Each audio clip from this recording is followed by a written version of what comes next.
it's wrong to be holding you for so long. And for the rest of the night, I'll be holding you tight, so tight.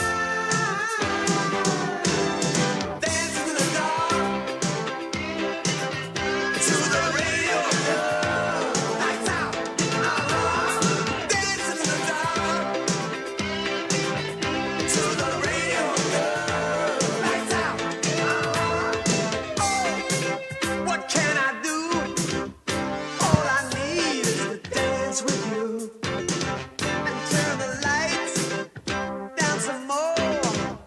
We're the only ones left on the floor. Let the music play. I wanna hold you this way, girl. Stay. Dancing in the dark to the radio. Lights out. Dancing in the dark to the radio. Lights out. Sha-la-la-la-la-la. Oh, holding you, girl. Sha-la-la-la-la. Oh, baby, please. Lights out. Blast, blast, blast. Lights out. Hey, everybody. Good evening and welcome aboard to the Captain Lou Extravaganza here on 12 Ounce Sports Radio and 12 Ounce Sports TV on this Tuesday, August the 13th, 2019. Glad you could join us here tonight. We've got a big show planned for you, as we always do. Scheduled to join us first time, if he's got the phone signal, I'm going to give him, I want to give Philly Pete some kudos for at least letting me know ahead of time that his phone line might not be the greatest, but we're going to try it at 8:30 p.m. Our fantasy football insider is going to be joining us, Philly Pete. We're going to talk DFS. We're going to talk who should I start, who should I sit.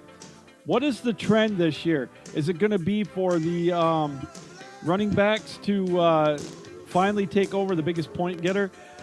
I've got a trivia question for him. I'm sure he'll answer, but maybe I'll stump him. I'm not sure. But Philly Pete's going to join us at 8:30 as we talk fantasy football. It's that time of year, everybody. Pro football is in the air. First preseason games. All the overreactions are starting to come in. Cleveland, they're talking like they're going to go to the Super Bowl already. I talked to somebody today that said, watch out for Baker Mayfield and the Browns. They're legit. Okay. We'll wait and see on that. Cleveland's like my Detroit Lions. That Peter Wolf song reminds me of 1984 going to the Silverdome. I think I was a sophomore at Central Michigan University. A bunch of us piled in for the opening game after a playoff game for the Lions back in 1983. It's funny, you can remember the playoff games for the Lions because they're few and far between, but that one was out in San Francisco where they played the 49ers. That was in Joe Montana's heyday. Billy Sims, who to this day is one of my top all-time favorite Detroit Lions. I liked him better than Barry Sanders. He had a little bit of personality, and if it weren't for blowing out his knee in that death trap known as the Metrodome in Minneapolis, I think Billy Sims could have probably held the record for rushing. He probably would have got 10 to 12,000 yards at least for the Detroit Lions, but he had a monster game. I know Gary Danielson threw for 5 interceptions, but Detroit still had a chance in that game. For those of you that don't remember, here's the pose that'll go down in Lions history. That was Monty Clark, the head coach of the Lions, praying to the football gods. It was New Year's Eve, 1983. And Steady Eddie Murray, the 42-yard field goal at Candlestick Park that'll live in infamy, that didn't turn to the left. It kept going to the right. And it was the following year, that year that we went down to watch him play, it was a rematch against the 49ers. And the 49ers kicked a field goal at the end of the game to win.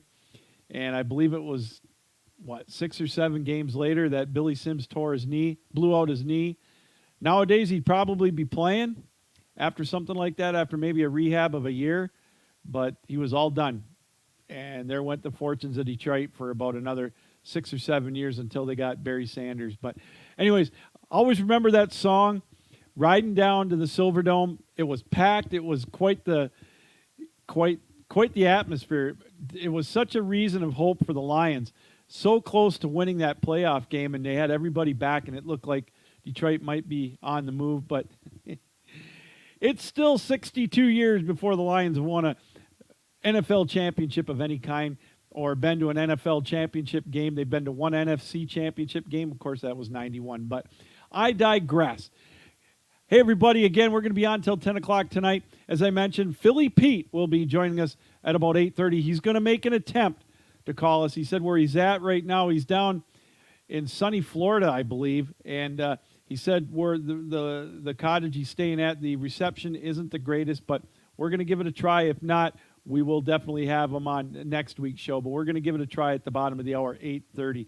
And then coming up in the second hour of the show, we're going to have Jay Corley back. He is the professional cornhole player. They had their world championships in Pennsylvania this past week. I got a chance to watch him play. He was on Sunday, and I'll tell you, I was riveted. That was it was pretty exciting. They were on for 5 days, that national championship. They had different tournament, different divisions and whatnot. And we're going to talk with Jay and get the rundown, just exactly what happened. And we'll see what's next for the American Cornhole League, as they had, I think, upwards of just about $185,000 in prize money at the World Championships. So it definitely was some money at stake, and it looked like everybody was having a blast. You know, a little bit of jaw jacking back and forth, but hey, it's competition, right? So we're going to talk with Jay in the second hour, somewhere in between 9 and 9:15 Eastern time. So before 8:30 and after that interview in the last half hour, the phones will be wide open. Our guest line is open at 224-423-0717. So we're going to preview tonight as well the AFC East, and that might be one of the easiest divisions to preview because I don't think there's much of a doubt who's going to win that division. I know the Jets fans are thinking that this could be their year, and yeah, it could be, but we'll talk about that. And our college football conference preview this week is one close to home for us here in Grand Ledge, Michigan, our palatial studios here, and that's the Big Ten. So we'll talk a little bit of Big Ten. Is it going to be Michigan's year? Can they finally solve the riddle that is Ohio State? Or is, with Ryan Day, the new head coach of the Buckeyes, is he still going to be dominant? Or is somebody from the Western Division going to finally win that championship game? We're going to talk about that as well. Hey, before we start diving into some of our topics here tonight, this reminder that our contest that we had last year is back, and it's going to start the week before Labor Day, and that's going to be August the 27th, our show for that date, and it's going to be the Captain Lou Six-Pack Challenge. And again, I'll explain it real quick. What we do is I'll pick 6 games each week. Now, the first week is going to be 6 college games against the spread. And those 6 games I'll pick, you have to pick those 6 games too. And if you beat me, you go in the drawing at the end of the year. We have a $100 Visa gift card, and we'll give that away. We'll pick your name out of a hat. No purchase necessary. And it's going to be a little bit easier for you to get in on the contest as well, as on my Facebook page, the Captain Lou Extravaganza Facebook page, I should say, I will pick those games in there, and you have to give me your picks against, obviously you have to beat me. If you can beat me, then you'll go in the drawing. You can see the games in there, or you follow me on Twitter as well, and that's at The Real Captain Lou, and just direct message me, say, hey, here's my picks, or I didn't see them, or I just happened to miss that part of the show, and I will get you those picks via direct message. So it's as easy as that, or you can email me your picks at captainlousports@gmail.com. So it's real simple. No purchase necessary. As I mentioned, if you think you can beat me 17 weeks out of the year or however long it's going to be, then you know what? That's all you got to do. You can have multiple entries. I think one guy had 9 entries last year. He beat me 9 times or 10 times. And as I've said all year, I had a stretch earlier last year where I was 2-15-1 against the spread. After the first week, it's going to be 3 games against college and 3 against the pros. So, right up until, and the contest is going to run all the way through till the week before the national championship game, which I believe is January 13th or something like that. So, we're going to, so we'll have 6 picks every week. It's the Captain Lou 6-pack challenge. We had a lot of fun with it last year. We're going to do it again this year. So we want you to be a part of it.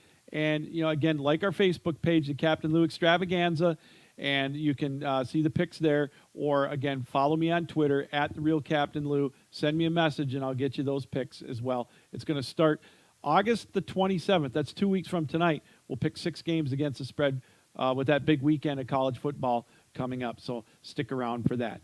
So, again, real quick reminder, we're going to preview the AFC East and the Big Ten tonight.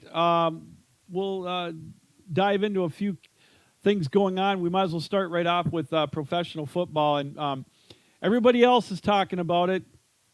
Antonio Brown. Now, he won't play. He says he won't play unless he has his old helmet. And, he's got the cryotherapy or whatever with that and with his, his frostbitten feet. I don't get it. And so he lost his grievance yesterday against the NFL, so they said he's got to wear it. Now he took to Twitter looking for somebody that had that older-fashioned helmet or that shut helmet that he wore, and if he gets it from somebody or whatever, he said he'll give you a signed autograph helmet or a picture or whatever. I have a conspiracy theory on this one myself. I honestly think that I think this helmet issue, and not so much the frostbitten feet, that I can see. The helmet issue, to me, I've got a conspiracy theory. I think this is all conjured up by the Hard Knocks show featuring the Raiders. Because let's face it, that the big-time players now don't play in the preseason. If they play, it's like one series. The quarterbacks rarely play. For example, Matt Ryan's not going to play a down in the preseason, and Julio Jones isn't going to play a game. I mean, my Detroit Lions, Matt Stafford might not play. He might play in the third game for a quarter or so. None of them are going to play in the fourth. A lot of them aren't even practicing. So, it's like John Gruden said, mentally prepare, mentally run the routes. Well, my thing is Antonio Brown with his helmet issue, I think it's all a stage just to kind of keep the show going a little bit. And he's not going to practice, so I think it's just adding to the drama for HBO ratings. I know that Tom Brady and a couple of the other players have come out and said, yeah, they don't like the helmet. But I got to chime in with everybody else. You really think he's going to retire and walk away from $30 million? A guy like Antonio Brown, a head case like that? No way. So he's just looking for a way not to practice. And I think this Hard Knocks show, the Hard Knocks on HBO, is kind of part of the reason why.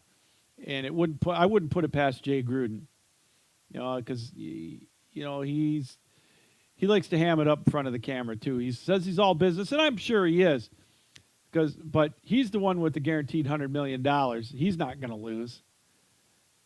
I just think Antonio Brown's kind of hamming it up for that too, and I think you'll see him in camp, probably. I'd say Monday of the 4th week of preseason. He won't play, and then he'll get there. He'll go through the walkthroughs or whatever, and he'll get ready, and he'll be ready to go for week 1. So, the other main story in the NFL, of course, is the Dallas Cowboys. Surprise, surprise, with their contract situations. You got all these stories out. First, Dak said that he turned down $30 million with the Cowboys, and then that Dak Prescott now wants $40 million, and then I heard that that Dallas may have leaked out that he wanted $40 million just for damage control on their end. Well, here's the way I look at it with that. If you're going to negotiate, don't if you know you want to, you're going to settle for $32 or $33 million a year. You're not going to go with that right away. You're going to ask for $40 million. Anybody who's negotiated a contract knows that it's just like you going in to buy a car. Now, going in to buy a car, negotiating 101 is you go for the rock bottom price, because you know the dealer is going to go for the absolute high price. So in this instance, it's the other way around. The owners are going to lowball you, and you're going to highball them. And so then you meet in between. The problem with the Cowboys and with professional football in general now is these quarterbacks are going to one-up the previous quarterback, even if they're not as good. And I've said this on the show, and I've heard national pundits like Dan Patrick and whatnot say they're comparing him to Matt Stafford. And I've been saying that for, the last year. Dak Prescott has been the benefit of Zeke Elliott. And Zeke's sitting out, and he said he's not going to play without a contract. And to me, Dak Prescott is a $20 to $25 million contract player, college or a professional quarterback. But he's going to get a lot more than that. But that's just the way it goes now. And one of the other points that was brought up, and I think this is a great point with Dak Prescott, and we talked about this earlier in the year as well. The CBA is done next year, or at the end of 2020, and the NFL TV deals are done next year as well. So the popularity of the NFL, and the asking price and the rights are going to go up and up. If I was Dak Prescott, and I said this too earlier in the year, and I again heard this on other networks, and I brought this up too. If I was Dak Prescott, I would sign a 2-year deal. Just go in and say, hey, I would bet on myself. And here's why. Again, go in and say, I'll settle for 2 years, $65 million or $62 million or whatever. Because the cap's going to go up in 2 years when that deal's out. The players are going to get a portion of the new deal. The cap's going to go up, and I think it's going to go up a lot. And in 2 years, after betting on himself, he could go in there and he could probably demand $50 million, $45 million. I know it sounds crazy now, but 20 years ago, if you would have told me that a Detroit Lion quarterback is making $28 million a year, I'd have said you're crazy. Nobody would make that kind of money. I'm telling you, in 2 years, if Dak Prescott, he'd get life-changing money right now. $63 million a year is what he'd get. And then he would go back in and say, all right, here we go. After the CBA is done and the new TV deals are out, because there's going to be some other entities besides the major networks bidding on this. You're going to have, like Amazon Prime, for example, or Netflix or whoever. I know it sounds outrageous, but that they're going to be bidding on it as well. And the NFL is going to try to make as much money off of it as they can. I mean, they're going to look at, like the Major League Baseball. They should be arrested for stealing the amount of money that the networks have gotten from them. So, or they've gotten from the networks, I should say. So, that NFL is going to say, hey, you're paying this kind of money for a sport where the ratings are in the toilet. We want this. And it's going to keep going up. So as it keeps going up, so does the salary cap. And so that means that they're going to be in line to make more money. That's what I would do. I would take a 2-year guaranteed deal. Why not? And the other crazy thing about this, to show you how how much more valued right now the quarterbacks are to the running backs. And again, I see why running backs take a pounding. You know, they've got an average of 4 years of a lifespan, maybe 5. And the rookie deal plus franchising them right now, you can get a running back, just pound the bejesus out of them for 5 years. And then boom, you know, you can go on to the next person. But if you look at Dallas right now, they've got, you know, Amari Cooper, Dak Prescott, Zeke Elliott, all of them looking to get new contracts. Amari Cooper and Dak are in camp. They're in the last year of their deals. But the crazy thing is that your best player for Dallas is probably going to end up getting half, if he's lucky, half of what the quarterback's getting. That's insane. Because if it weren't for Zeke Elliott, if he doesn't play, the Cowboys are not going to, they're not going to make the playoffs. I mean, Dak Prescott's decent. He's not an elite quarterback, and yet he's going to make elite money. Even with that 2-year deal that I proposed. The most that Zeke Elliott would get if they decided to sign him would be $16 million a year. $15 million, maybe $16. Le'Veon Bell's not getting that kind of money. They've got, and the Cowboys have the leverage. Zeke, they don't have to sign him for 2 more years, 3 more years.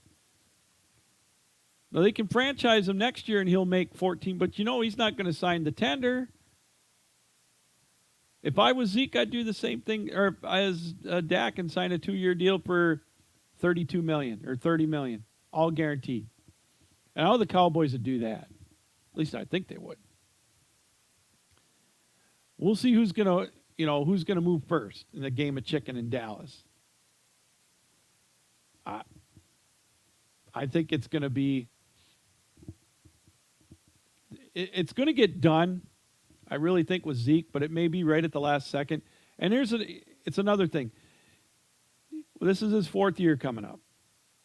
And, yeah, they're going to look at his past and everything, whatever, and they're kind of hesitant. I think that's just posturing myself. Because let's face it, Major League Sports, 95 to 98% of the time, they overlook transgressions. As long as you can run the ball, as long as you can throw the ball, as long as you can catch the ball, shoot the puck, we've said it before, they're going to overlook it. As long as you can win and put butts in the seats, they're going to pay you. Unless you do something really egregious. You know, they might suspend you, but they're going to forgive you. And I know Dallas, they'll do that. Jerry Jones will do it. But my point is, Zeke is now to the point where he doesn't have to go through the preseason practices. If he signs again in 2 weeks, for example, that'll be plenty of time. He'll be playing week 1. You know, I'll go back to Billy Sims when he flirted with the USFL and signed that contract. He was going to go to the Houston Gamblers. Again, this was, 35 years ago. I'm dating myself again. He did the same thing. It always reminds me of that. And he came back and had a great year in '83. So, I think eventually it'll get done. I believe it will anyways. Who knows? He might pull a Le'Veon Bell. But he's under contract. That's the difference. Le'Veon Bell wasn't. He's with the Jets, and he's got a good contract, and they got a decent situation there.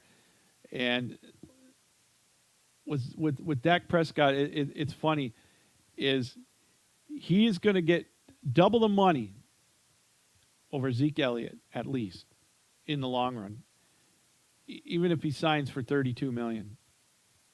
So I think that's probably what's going to be the yearly rate for Dak Prescott. There's no way they're going to sign him for 40. But like I said, if you're a union negotiating a contract, you start high, the management starts low. Same thing with this. $40 million, it's a starting point. You're not going to go in there and say, okay, I'll take $32 million. Well, now we'll give you 28. They may have offered him 30. If he says 40, they'll meet somewhere 32, 33. I'm saying anywhere from 63 to 65 million. 2 years is what I'd do if I was him. but he might want a longer-term deal, where he wants more guaranteed money, maybe a 4-year deal, and get what, 90 million guaranteed. I don't know. If Dallas does do that, they're crazy, but it's Dallas, But again, sometimes you are relegated to overpaying for your talent. And in that case, they would be, because, again, Dak Prescott to me is not an elite quarterback. He's not a top 5 quarterback in my book. Fringe top 10. Win a playoff game on the road. Until you do that, you're no better than Matt Stafford, and he's making $27 million a year. Like I guarantee you, if Matt Stafford would have had a home game in the playoffs in those last 3 years, they would have won one of them. So, anyways, a little bit on that. Scheduled to join us, like I said, in about 4 minutes or so is our fantasy football insider, Philly Pete, joining us here. First time on the show, and we're going to talk some fantasy football coming up here, hopefully in the next 5 minutes. If you're like me, I think I'm in 3 leagues now, maybe 4. One of them's a keeper league. That's going to be my first question for him. Is this going to be the year of the running back? We're going to talk to him about that. And are they finally going to go to the top of the point getters of fantasy football leagues? Or is it still going to be wide receivers and quarterbacks being on top of the ladder? So we're going to talk to him about that. And also, we'll talk to him a little bit of the daily leagues, FanDuel, DraftKings. I'm a DraftKings guy. I played that for last 4 or 5 years. Love it. I don't bet a lot of money. It's for long-suffering Lion fan like myself, fantasy football has been a savior, because it gives us something to look forward to. A lot of time, every other year, it seems like we're out of it before Thanksgiving or by Halloween, so it gives us a reason. But my question is, it's funny, as I'll talk to Philly Pete about this, is with the advent of fantasy football. I mean, I've been doing fantasy football since 1993, I believe it was the first year I did it. And, back then we had to get the Lansing State Journal or the Detroit Free Press to get the box scores. We couldn't finish the results until Wednesday, because the Monday night game, if you had players in that league or in that game, the Tuesday papers didn't have the box score in. So we had to wait till Wednesday before we could do drops and ads and get the final results in. And I can remember Tuesday night I'd have the paper and I'd be figuring it all out. Or if I had Tuesday off, I'd be at breakfast in the morning. We'd be figuring out, who's got what. So it's come a long way from that. But I've been involved with it now for, I've been doing it for 26 years at least. And I think I even might have been doing it longer than that. But the crazy thing is now is a lot of times with your Lions, I try not, like when in my daily leagues, I don't take any Lions just because I it's hard for me to take players off unless it's an absolute steal. But I've got one thing I want to ask Philly Pete, that a person that I think is going to be my sleeper pick, at least for the daily league, and we'll go over that with him coming up here in a little bit. And again, we're going to talk to Jay Corley as well in the second hour, as he's our professional cornhole player, our insider. He was there. He was on ESPN on Sunday with his tag team partner. They were in the semifinals of the doubles championship, and it was exciting. I watched it off and on since Wednesday, and I'll tell you, it was pretty intense. And they were having so much fun, it looked like, doing it. And I hope they make a stop on their tour next year in Michigan. If they do, I'm there. I'll be there to watch it for sure. Maybe we'll see if we can't do a live show from a championship or something there. Hey, this reminder that tonight's show is brought to you by Twin Spires. Go to our website, which is, of course, 12ouncesportsradio.com, and look up Twin Spires and on our tab right there. And you can go right to their website. You must click our banner, though, to get your first-time bonus. it's horse racing, of course, is the only form of gambling that's 100% legal, no matter where you are in the United States. And Twin Spires is the best site to go to as far as that goes. So make sure that you check it out. That's Twin Spires. Just look on our website. That is our horse racing, for you horse racing aficionados. Check them out on 12ouncesportsradio.com. So, again, hopefully we're going to be efforted by Philly Pete. Well, I just got a note for him, and it looks like we're going to have to reschedule. I apologize. He said he just tried to call where he's at, and his connection is not good. So what we'll probably do is we'll reschedule with Philly Pete coming up for next week's show, and we'll get him on, and we'll talk fantasy football with him. We'll figure out something. I'll get an interview tape with him, or we'll have him live on our show next week. But I apologize. I just got a note from him. You know, technology sometimes it still isn't the greatest, and so Philly Pete unfortunately can't join us. And as I just got a note from him, and he can't make it tonight. So we apologize about that. We'll get him back on. We'll get him on, and we'll see if we can't. We'll see if we can't get him on next week's show, and we'll get you all the questions answered. But the one main question that I've got for him, and maybe he can send me a note right now, is I'm in one keeper league, and we can keep 2 players, and I'm down to 4. Pick 2 out of these 4, and I think I know who I'm going to keep. But I do have Zeke Elliott, and I've got Saquon Barkley are my running backs. And I think those are going to be my keepers. My other 2 choices were Travis Kelce and Phillip Rivers. And I've got a feeling that I know who I'm going to keep. So,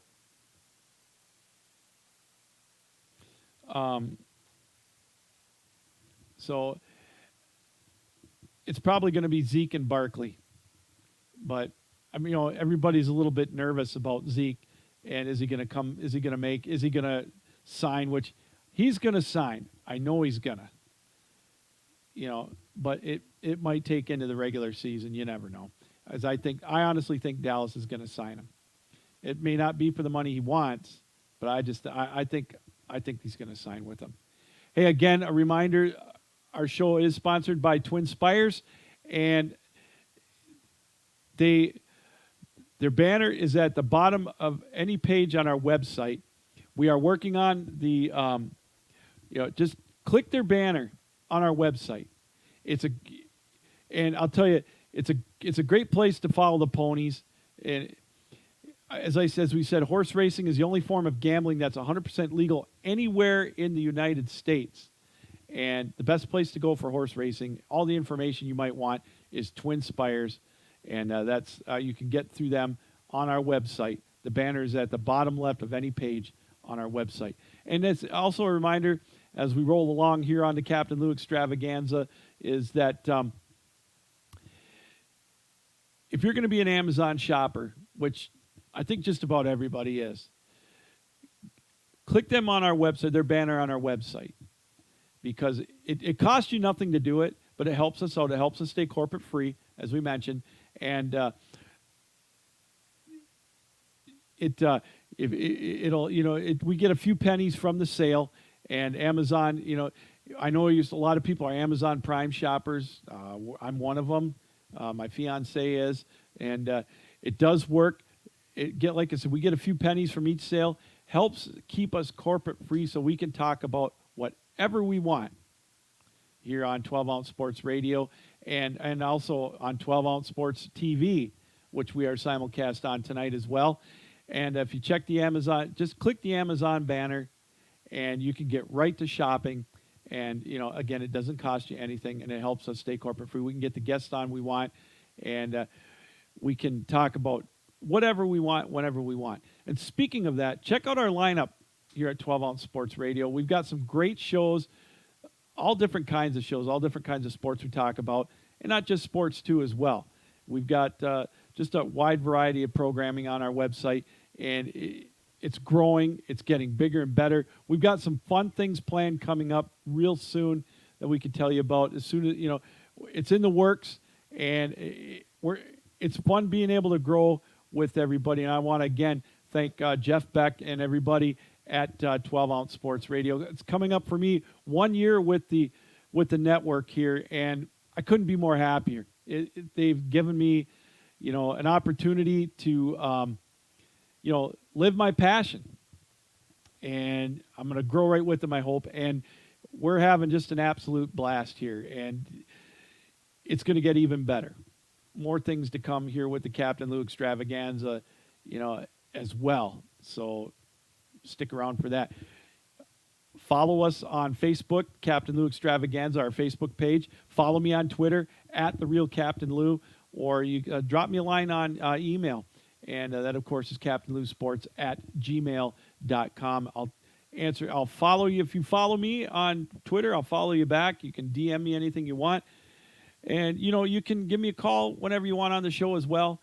As now we've got an open line until 9 o'clock, and that is 224-423-0717. That's our studio hotline if you want to call and talk about who you think might win the AFC East, because we're going to dive right into that right now. And like we've been doing here with our division previews, we're going to start right off with the team that, they're the Ric Flair of not only the AFC East, but also of the league. And that, of course, is the New England Patriots. And what can you say about New England that hasn't already been said? Tom Brady signed another contract. He keeps saying he wants to play till he's 45. I don't know if he's going to do that, but he wants to. But he's coming back. He's got a great lineup coming back with him. Sony Michel, if he can stay healthy, I think that adding a solid running game. Michel was on his way to 1,000 yards rushing, which is very uncommon for any kind of New England team. But with Tom Brady, you've got Julian Edelman coming back. They've been clicking for how many years now? Obviously, the big question mark is going to be tight end. How much is Gronk retiring how much of a void is that going to leave for Tom Brady and the New England Patriots? That's going to be the question. They've got a whole slew of tight ends. Of course, they signed Benjamin Watson, and he's suspended for the first 4 games. But I look at what they've got. Julian Edelman, as I mentioned, Demaryius Thomas, who's out, Philip Dorsett, N'Keal Harry. The tight ends they have, Matt Lacoste, Lance Kendricks. Obviously, they're not Gronk. This is going to be a test, obviously, for New England in the early going until at least Watson can come back. But how much does he have left in the gas tank? Those are some legitimate questions. But the constant here is Tom Brady. Last year, 4,335 yards. I think he was only sacked 21 times. He gets the ball off quick. He always finds a chip on his shoulder to play with. And this year he's going to go with the mantra that nobody thinks he can do it anymore at his age. And he knows how to win. And winning is contagious. It just, until you're knocked off, you're going to keep winning. And they're going to be right there at the end of the year again. And I look at their schedule, and it's not daunting at all. Check this out. They've got 3 primetime games out of 4 in October. They play home to New York against the Giants. Then they're at the New York the next week against the Jets. Then they got a home game against Cleveland. Then they're at Baltimore. All night games. And then they got a bye week. But the end of the year is what I like for them. And they have they're home to Kansas City. Then they're at Cincinnati. That's winnable. and then their last 2 games are home games against Buffalo and Miami. So it's going to be, I could just see the scenario right now. They may stumble out of the gate. It seems like they always do. 3 of their first 5 are on the road. But here's the thing. If the Jets are coming like people say they are, and they are getting better, obviously they've got some weapons on offense. They're done playing the Jets by October the 21st. They're home to New York in the 3rd week. They've got a tough start of their schedule. I'll give you that, with Pittsburgh and New York, 2 of the first 3 games. But they're both at home. And here's another stat that favors them. Of all their road games, the farthest west they have to go is Houston. They don't play on the West Coast at all. They don't play in the Mountain Time Zone. The Central Time Zone is as far west as they go. And that's a night game. Say what you want about that, but that's a huge advantage. And Houston, I don't know about Houston. Deshaun Watson's great. I mean, he's a comer. He's close to being great, I should say. But I think I don't think they're going to be that daunting. The stretch right here that New England has to worry about, really, though, in my opinion, is, those national games. The one game after that, they've got 3 out of 4 on the road, but they do have a bye week sandwiched in between this, so this is nice for them.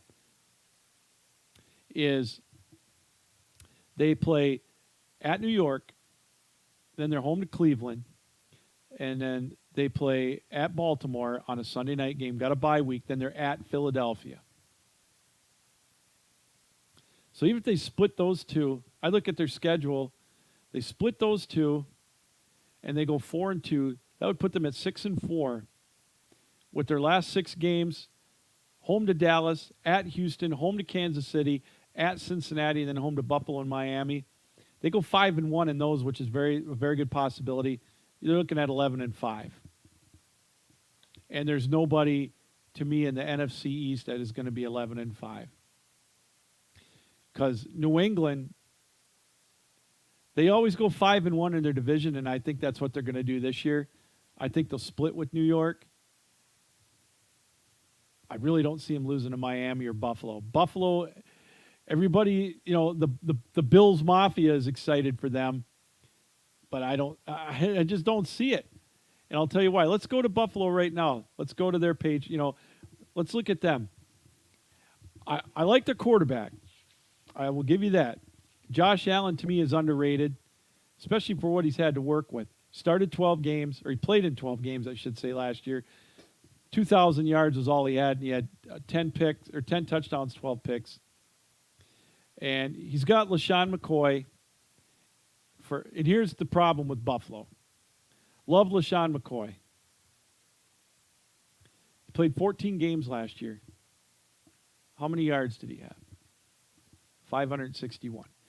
Here's the scary stat about Buffalo. Who was their leading rusher last year? Raise your hand if you said Josh Allen. That's right. That's who it was. Josh Allen rushed for 631 yards last year. He carried the ball 89 times. Their quarterback. I know that the run-pass option is the RPO, if you will, it's coming. It's the thing. But the Buffalo Bills will not win with their quarterback running the ball 89 times. It's not going to happen. When I saw that stat, I couldn't believe it. I looked at that yesterday, and I had to do a double take. And I hope I'm looking at that right. I got to look at it again. I'm looking at my stats. Yeah.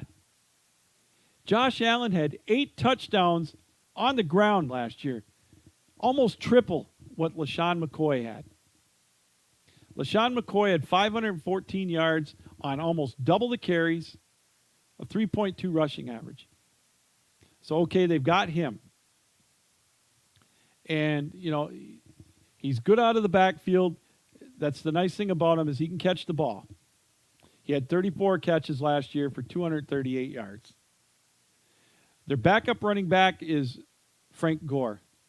Love Frank Gore. I think you look up the word overachiever and you have his name. And the only reason I say that is not because of his talent, but the injuries that he's had to overcome in college and in the pros. And wow. And so but what has he got left in the tank? And Buffalo's receiving corps, they got John Brown and Zay Jones. Zay Jones could be possibly a budding superstar. They had Kelvin Benjamin, but they got rid of him. They got Cole Beasley this year, but I don't see it in Buffalo. I feel bad for their fans. They're as passionate as they come. Give them a winner. They made the playoffs 2 years ago and then laid an egg against Jacksonville. Buffalo, to me, is a 5-win team at best. Their defense is solid, but does this lineup scare you? Josh Allen, again, he's a good quarterback, but he's in a bad situation. He's got nothing around him. Let's just face it. LaShawn McCoy, to me is on his last legs. He might, he'll be good for a few games. Then he's non-existent. And they got Frank Gore. And you got Tyler Kroft at tight end, but Zay Jones and John Brown, Cole Beasley. That does not exactly instill the fear of me that they're going to go out and win 12 games.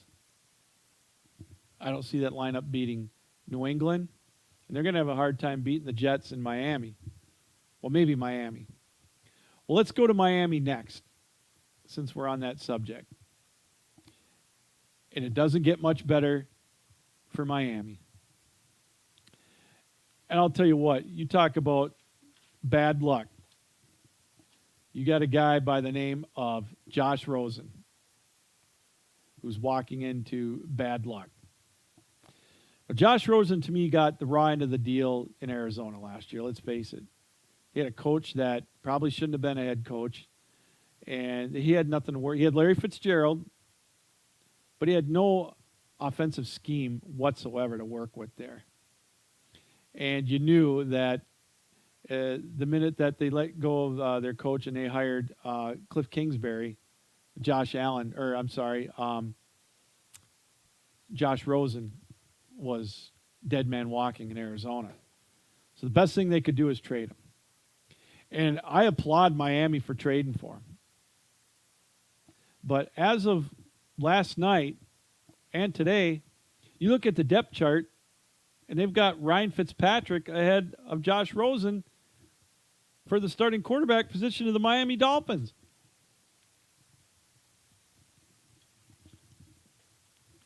Now, Fitzmagic will win you one game. He'll luck out. And that'll be it. If you're circling your wagons like the Buffalo Bills, if you're putting your hopes on Ryan Fitzpatrick, that's sad. Ryan's a nice guy. He's a journeyman quarterback. He'll win you a couple of games in relief. But I cannot see Josh Rosen not being the starting quarterback of the Miami Dolphins. But you look at what he's got to work with. You talk about not having anything to work with. Kenyon Drake and Kalen Ballage don't exactly instill fear in my heart either. Kenyon Drake, he's quick. He had 535 yards last year. And he did play all 16 games. He shared the load with Frank Gore, who's now in Buffalo. But let's look at this receiving core. Kenny Stills, Devontae Parker, Albert Wilson, and Allen Hurns. I don't see fireworks going off behind me. I'm waiting. I feel sorry for Josh Rosen. He was excited and everything, and I might be missing something. Hey, as I always say on the show, I'm always the first one to admit when I'm wrong. But in this case, Miami, they're a 3-win team, 4-win team. And I don't see any relief soon. Take a look at their schedule. Yeah, they start out 4 of their first 5 games at home, which sounds great, but they've got New England at home. That's going to be no easy game. They got Baltimore at home, which is winnable, in my opinion. They go to Dallas, which is going to be a tough win, tough place to play, especially if they get all their horses back, if Zeke signs and, Dak is healthy or whatever. Then they have lost the Rams at home. That's going to be a tough one. And Washington at home. That's winnable. So, to me, they're looking at 2-3. And that's with 4 home games out of their first 5.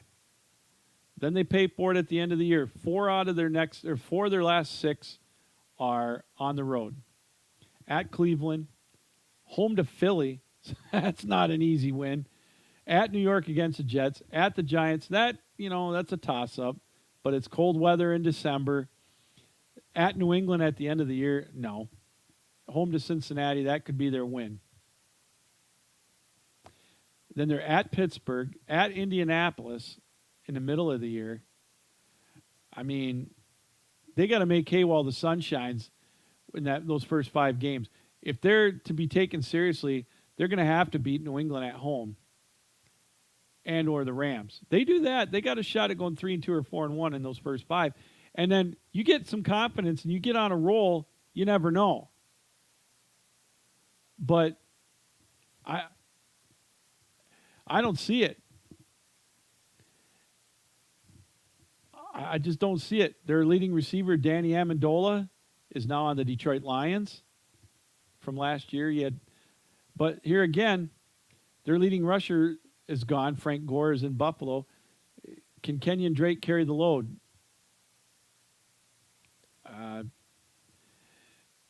Obviously last year was rough. Ryan Tannehill was their leading passer, and he had just under 2,000 yards. I don't know.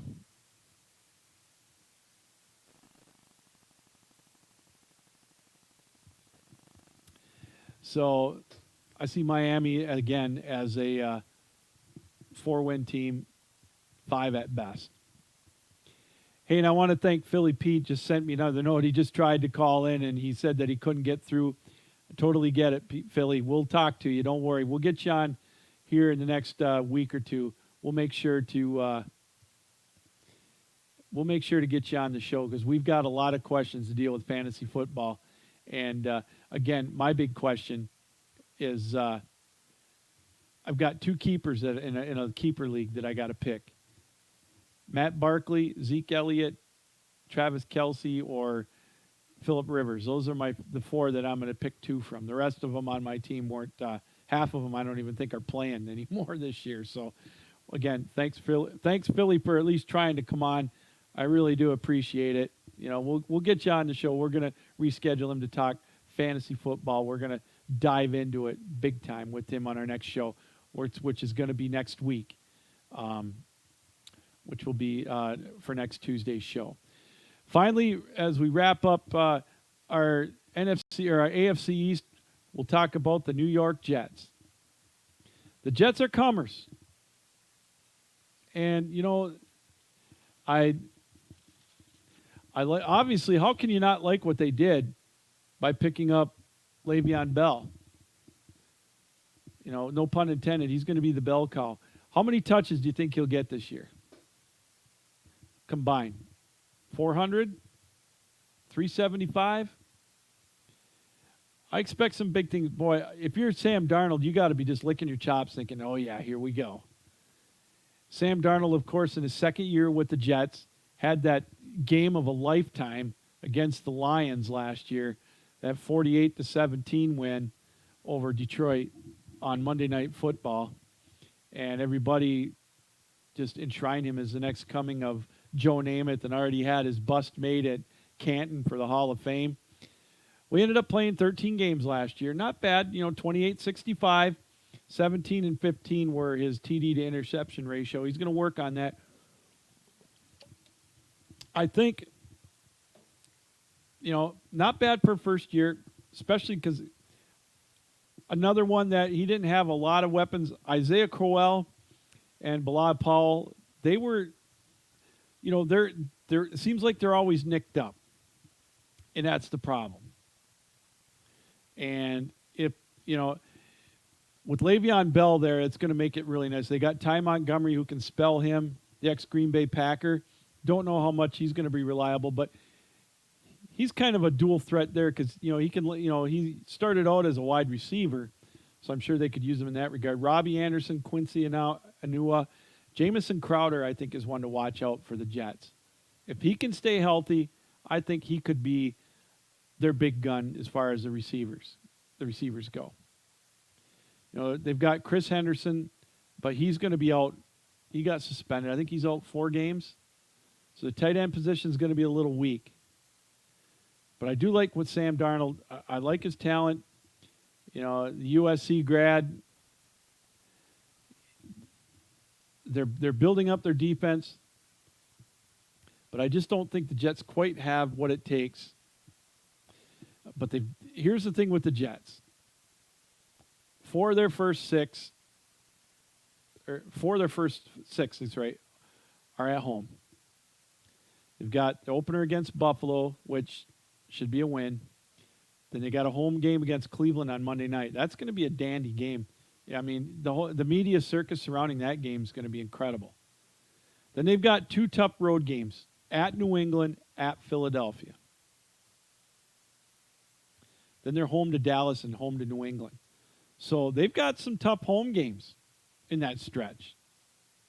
If the Jets can split with New England, which I think they can, if they can somehow go 4-2 in those first 6 games, they could sneak in as a wild card. I look at their, and this is what I like. New York to me has an advantage when it comes to road games at the end of the year. I look at their last 7 games, and see the schedule. I love looking at schedules because it always fascinates me. At Washington, home to Oakland, at Cincinnati. Those to me are winnable games because Oakland's got to come all the way over to the East Coast, and Oakland to me is nothing. Washington is nothing. Cincinnati is nothing. So that's 3 games, winnable games right there. And then they're home to Miami, which is winnable. At Baltimore, which by then I think that's a winnable game. The Jets, I think, are a 9-10 win team. They're close. I think they're a year away from catching New England, but they're close. You get another year under Sam Darnold's belt, and you've got Le'Veon Bell. I think they're one wideout away. I really do. You hear like in baseball where they say, they're one pitcher away from, contending or being in the World Series. I think the Jets are one wideout away. But anyways, we'll talk more about that coming up. But right now, let's get to our guest line as on the other end of the line is return guest Jay Corley, our professional cornhole player back from the World Championships. Jay, welcome back to the show. How's everything going? Hey, how you doing, Lou? It was definitely an experience. It was by far the most fun I feel like I've ever had in the cornhole setting. Boy, I got to tell you, from what I watched, I watched your match on Sunday, and I watched it off and on through the week. It looked like everybody was having a blast. The players, the fans, man, it was a great atmosphere. Oh, it was absolutely electric. Being on TV, the nerves got to me a little bit. I can't lie about that. But just to get there, just a little sneak peek. I know we'll probably recap the event, but in that pro doubles before we got on ESPN, I hit a game-winning airmail where I drug a bag in to win our bracket and advance forward. And there was no better feeling. I expressed so much emotion, and then I really humbled myself after that because it was just so incredible to be a part of something so special.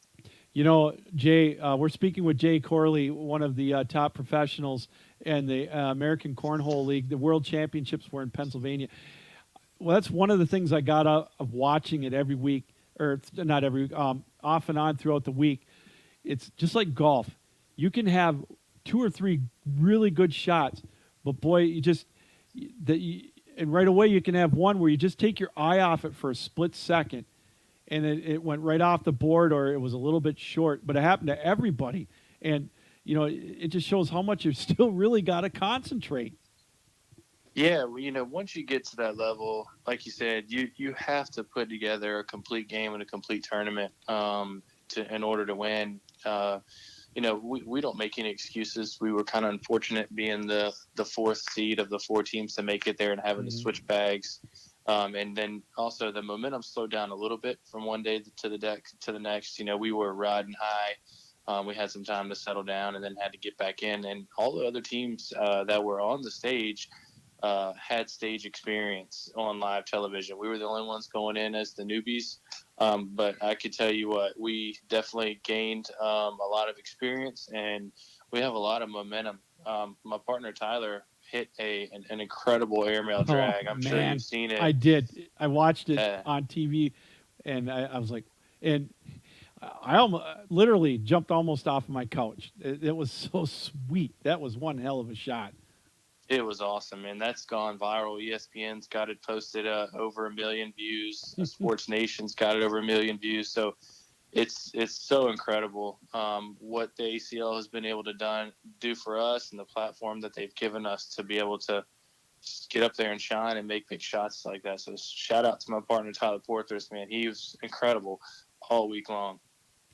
We're joined by Jay Corley from the American Cornhole League, professional cornhole player. Okay, it started out on Wednesday and it went through Sunday. I know you said you were getting there Tuesday. If you don't mind, give us kind of a rundown of the events last week, starting with Wednesday. So we had a World Cup qualifier event, which was only pro players from the United States side, and then Australia sent about 10 people over, so 5 teams or so. Canada had a team. They competed against each other. The United States pros competed against each other, and the Final Four played on ESPN Tuesday night, I believe, or Wednesday. And I got news from Tyler midday that due to some unfortunate circumstances, he wasn't going to be able to make it to that event. Well, this was a free event that paid out $10,000. So the event started at 6. I didn't have a partner until about 5 o'clock. Oh, wow. As I was arriving.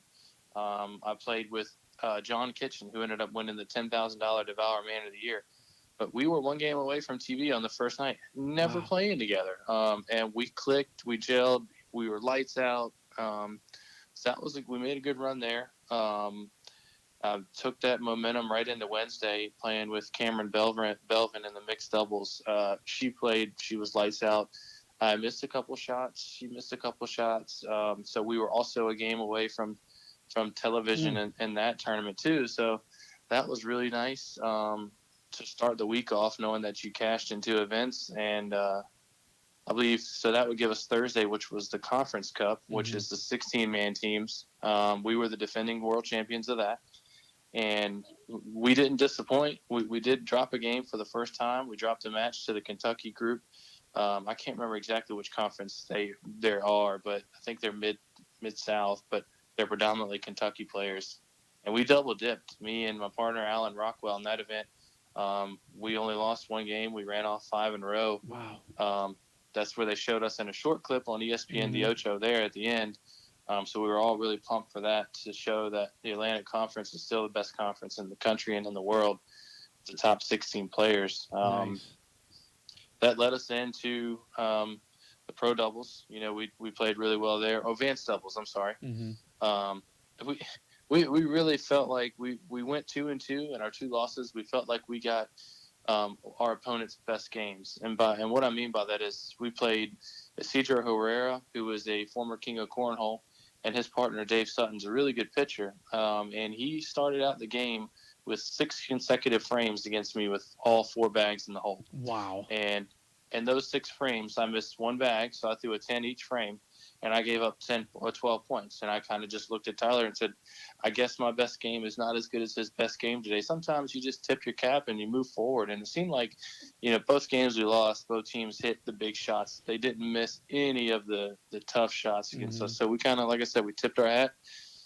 We kind of went our separate ways for a little bit. I went upstairs in the room and I said, we're going to go on a hell of a run tomorrow and we're going to win that pro doubles. We're going to get on TV. And he said, you got that right. And boy, if we didn't do it. Yeah. Singles was that afternoon. I was kind of mentally drained from playing the doubles.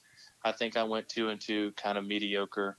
But I'll pick that up next year. And then, of course, we ended it on a high. Even though we dropped the game on TV, the fact that we got on national television, we competed. We were close. We had a chance to win. We know we can compete with the best in the world was enough for us. So, but we're hungry. We'll get back. Wow, it sounds like an exciting week. I had a question. My fiance and I were watching, and she wanted to know, what were you listening to while you were playing on on the doubles game? So, I listen to all types of music. I like to listen to country music, rap music, hip hop. But when I'm playing cornhole, Meek Mills and Migos seem to really get me in the zone. A little bit of Lil Wayne. So I like some hip hop, some upbeat music that can kind of get me dialed in and in the zone. It's funny. My wife told me, they said, one of the commentators said, Jake Corley just does not show many expressions. And then Tyler hit that big shot and you got all the expressions at once. So that was pretty cool. Yeah, that's funny because we were saying the same thing. He's like, well, isn't Jay the one you're talking to? I said, yeah, he looks stone-faced. I said, he must be listening to something to keeping him just focused. And, yeah, but you getting back to your partner, too, a couple of those throws he made again, it's just absolutely amazing. But I got to say it again. It just looked like everybody was having a great time. And and to me, that says a lot about your sport. Yeah, it's crazy. A lot of what the people involved with the American Cornhole League does is underappreciated. Those guys are working 14 hours a day to make sure they're running 20-plus tournaments over a week. Wow. Flawlessly, and they do the best they can. They're human. They're going to make mistakes, but for the most part, I try to go out of my way to tell them that I appreciate, from Stacy Moore, Trey Ryder, all the way down, tell every single one of them that I appreciate everything they do, because that's not an easy task with 500 plus people in a building expecting that you're going to run everything smoothly and there's not going to be any problems. So hats off to those guys. Again, like you said, hat off to Tyler. He struggled in the middle of the year and something clicked. 2016, he was one of the best players in the world. And I think he certainly put himself back in that conversation this week. I mean, singles, doubles, it didn't matter. Everything he played in, he competed. And if he didn't win, he was certainly in the mix of everything. So I'm very excited to see what he does next year in singles and to see how well we do in doubles. We have some lofty expectations, but I think that's, in the most humble way possible. We've earned it. We've earned the right to say that. Well, absolutely. Like you said, you got on TV. You know what it's like now to get there. You know what it's like to be on there. Now it's, you can take that next step. What impressed me, too, watching you guys was the 16-year-old and the 18-year-old being able to compete on a stage like that. I couldn't imagine being able to do that when I was 16 years old. Man, those guys are incredible. The 16-year-old is a local guy that I play weekly, it seems like. And, he's quiet. He's humble. He's one of the nicest kids you'll ever meet, no matter whether he beats you 21-0 or if you're fortunate to beat him 21 to anything. He's still smiling. He may be upset inside, frustrated inside, but he's still smiling, still a nice guy. So I was happy to see a lot of the local guys that I'm close to. Matt Morton, the one you spoke of, Brad Powers. Also, hats off to Emery Parker and Matt Sorrells was the 18-year-old. I mean, they stayed dialed in and they competed and they bested us for sure. But we'll be back. So, okay, the World Championships are over. Now, tell us, is your season over, and when does the next season start back up for you? That's funny you asked that. So a couple people, I'm sure you've heard of Barstool Sports, Yes. and $20 Chef. He was the one that actually shared the first big video that went viral for the ACL. And he had been contacting me a little bit. I told him I had some stuff with you guys, and he's supportive of that. He was awesome.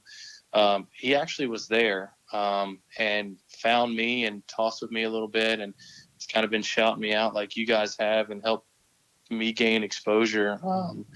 And that's led to another comedian that has reached out to me, and we have been talking nonstop. So he's not far from here, and he actually came, and I was in a blind draw last night. So I got home Sunday afternoon, and I was back competing again, getting ready for next season last night, believe it or not. Oh, I believe it. Hey, you got the itch, man. It's what impresses me with you, Jay, is you got to the national stage, you didn't make it, you lost the game, but you're ready to get back at it. And hearing you say that, man, that's even more impressive. You're not, down in the dumps. You just, you're building off of it, and I think that's awesome. Yeah, it was really crazy. The week before, I went to 2 separate blind draws, and I didn't play well in either one of them. The second one was like the night before I left, and I came home and I told my wife, I said, I don't know what I'm doing. I'm not prepared. I'm wasting my time. And she just kind of stared and like she could look right through me and said, you've done way too much for this. We've sacrificed way too much for this. You're too good for this. You need to get your head out of your butt and play. And that night, I also got a message on Instagram from a young man in Texas. I was like, hey, I know you're going out to the World Championships. I really look up to you. You're one of my favorite players.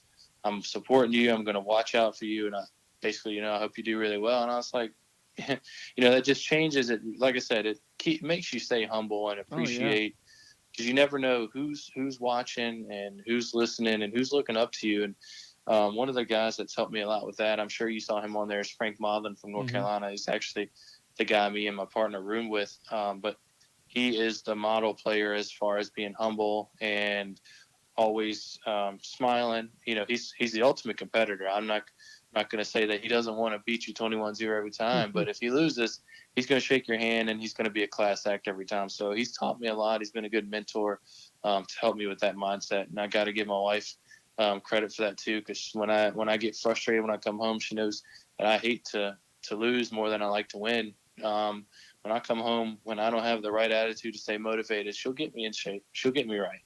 So, I guess now with the World Championships over, does the season start next year, the new year, or is it like a late wraparound year where you might pick it back up in November, or and then you just like play in pickup tournaments? How does that work for you, Jay, now? So we have some local stuff coming up. We have some big stuff coming up in California that I'm not actually going to make it to. Spencer McKenzie's is a huge one that I'm definitely going to make sure I get out to next year. But then September rolls around, and we roll right into our regional tournaments, which is local stuff. Excuse me. But then the actual travel season won't start back up until late January. So I have a little break there. Okay. I'll still keep some bags in my hands, playing here, competing in some stuff. But as far as traveling, I'll have a few months off to just relax and enjoy time with my wife and my 3-year-old soon to be, and awesome. my 1-month-old. So, that's right. That makes it, that's the best part, of going and being away, is coming back and seeing the look on their eyes when I get home. Oh, heck yeah. Well, Jay, I won't keep you much longer. The other thing I was going to tell you was, if you get in a tournament, I don't know if you ever come to Michigan or if you're close, you got it. I'll be touching base with you once you know what your travel schedule's like after the first of the year. I'll definitely come down and I'll see what I can do about maybe doing some live work with you guys down there. I think that would be fantastic. Oh, I'd love to. I know Michigan had a big tournament a year or so ago that was $10,000 prize pool. So I wouldn't be surprised if there's not something in that area or surrounding area sometime soon. But I was listening to some of your show earlier. I know you were talking about some football stuff. It's crazy because I actually have the ESPN fantasy draft show on while I was listening to you too. Trying to get ready for my fantasy football leagues. I've never been this far behind in my studies for fantasy football.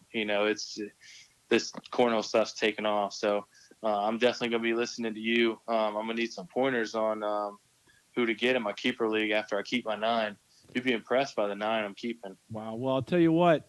Next week we're going to have Philly Pete on. He said he was just unfortunately had a bad connection. He couldn't get a hold of me. But next week's show is going to be predominantly fantasy football. So we're going to talk for a good portion on it. I'll let you know what time he's going to be on. You can take a listen. Yeah, y'all make sure you tag me in your tweet to make sure I don't somehow miss that. And yeah, I'll definitely tune in. Last time I kind of commented towards the end after I got off the phone, so I'll tune in, maybe even give you guys some comments or something along the way. All right. Well, Jay, hey, thanks for coming on tonight. Enjoy your kids and your family, and congratulations on a great showing. First and foremost, you did really well, and definitely going to keep an eye on everything you guys are doing because it's growing in leaps and bounds, and excited to watch your progress. Hey, Lou, I really appreciate you having me on. You guys are awesome. I appreciate everything you've done for me, everything 12 Ounce has done for me. You guys are awesome. Keep doing what you're doing. Keep at it. It's an awesome thing. All right. I'm glad to be a part of it. Thanks, Jay. You bet. We'll talk to you soon. All right. Take care. You bet. Jay Corley, professional cornhole player. As I mentioned, great showing for Jay on Sunday with the doubles competition. They lost in the semifinals, but as he mentioned, that was their first contest in the bright lights. And it's funny is he mentioned the nerves were there. I got to tell you, it's funny is I've been doing this for a long time, and I do the national broadcast for the ACHA. For those of you that know that, I've been working with them for a while now, and when those lights come on for the TV cameras, it takes a split second. The nerves hit you. And there's nothing wrong with that. But once you learn it, you've been through it, you get better at it. And I'm not saying they didn't do good. They did great. It was close. And like I mentioned, it was a thrilling weekend for them. And it sounds like they did really well. And it's an up-and-coming sport. And the prize pool, as he mentioned a couple of weeks ago when he was on the show, is growing. And so there's going to be a lot to be played for in the next couple of years, and it's great that they're getting the national exposure, not only with us, but like with ESPN and whatnot, showing their championships. And, it's some exciting things to come, and I want to thank Jay Corley for coming on. And, again, that shows, like he mentioned, how the good sportsmanship, the classiness of all the players. It's tough when you get that close and it doesn't go your way where you don't make it. And a lot of, one of the toughest things to do is to get on and talk about it, especially when you lose a tough contest like they did. And that just shows you the class he has and the professionalism. And I want to thank Jay a lot for coming on and sharing the week's worth of experience at the World Championships of Cornhole in Pennsylvania this past week. And I look forward to following them throughout the year. And then when their travel schedule hits starting in January of 2020, we're going to keep you updated on everything they're doing. And some fun things ahead, I think. And it's fun to be a part of. And I'm glad, really appreciative that Jay will kind of keep us in the loop along as well. As he's going to be, I know, I just have a feeling he's going to be a repeat guest once after the holidays are over and they start to get in with their travel schedule when the meat of their schedule starts to kick back up. So thanks again to Jay for coming on here tonight. We are in our second hour of the show here tonight. Want to again thank everybody that's been listening here tonight on 12 Ounce Sports Radio and, of course, watching us simulcast on 12 Ounce Sports TV. If you want to join us on the show, it's wide open until approximately 10 o'clock. You can call 224-423-0717, and we will take your phone call. You can talk about anything you want here on 12 Ounce Sports Radio and TV. Right, let's recap again. We talked about the NFC or the AFC East rather. We went through all the teams, and with New England, the Jets, Miami, Buffalo. I'll tell you, it's obviously going to be a two-team division. And I just think, the Jets, they're like the Cleveland Browns. They both got talent. I like Cleveland's talent, but they got to show me that they can knock off the perennial powers. Now, I know Baltimore won the AFC North last year, but I think they're taking a step back. I don't think that they have I just don't think they have the talent that Pittsburgh has.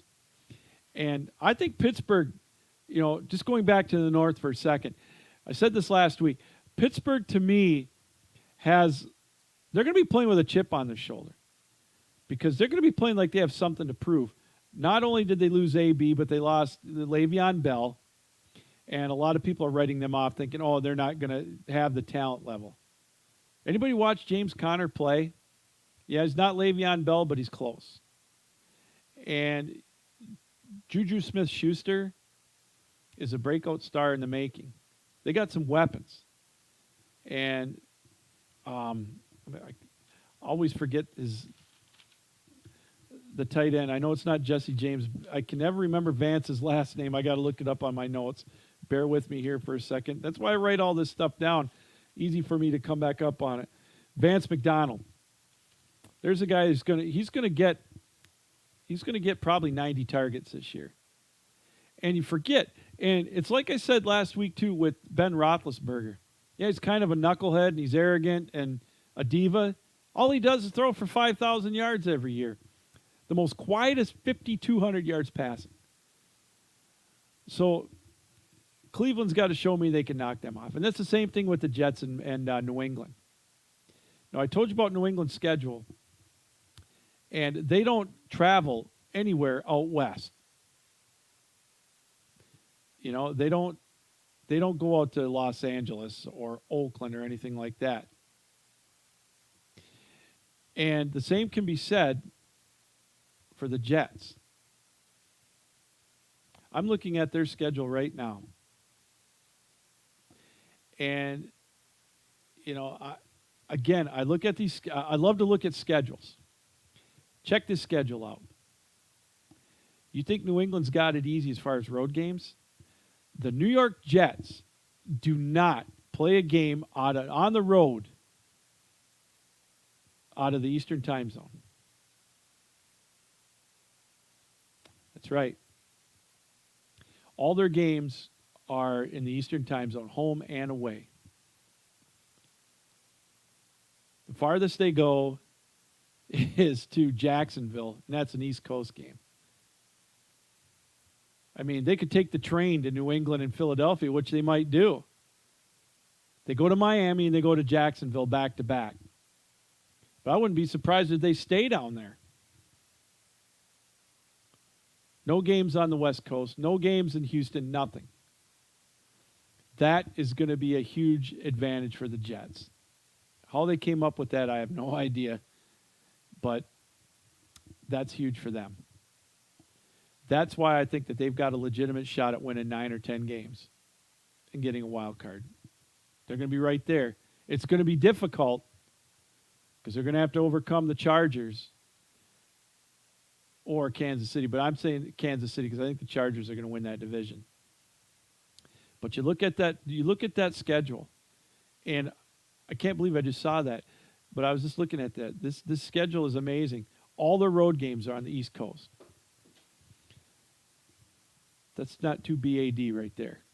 Now, again, they got back-to-back Jacksonville and Miami, but the way the teams do it nowadays, they might stay down there for the whole week.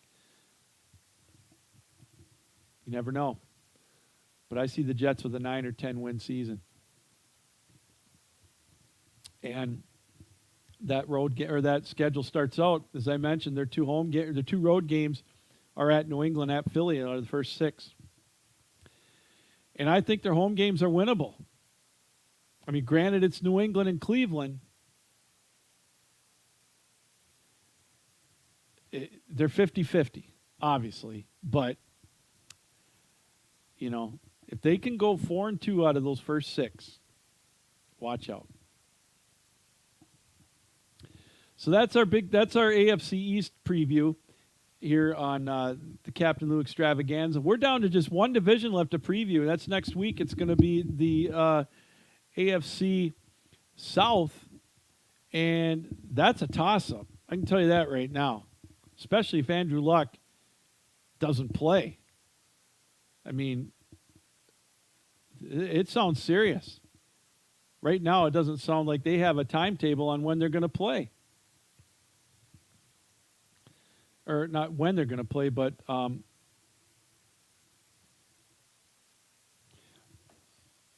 when he's going to play. Obviously he's not going to play in the preseason.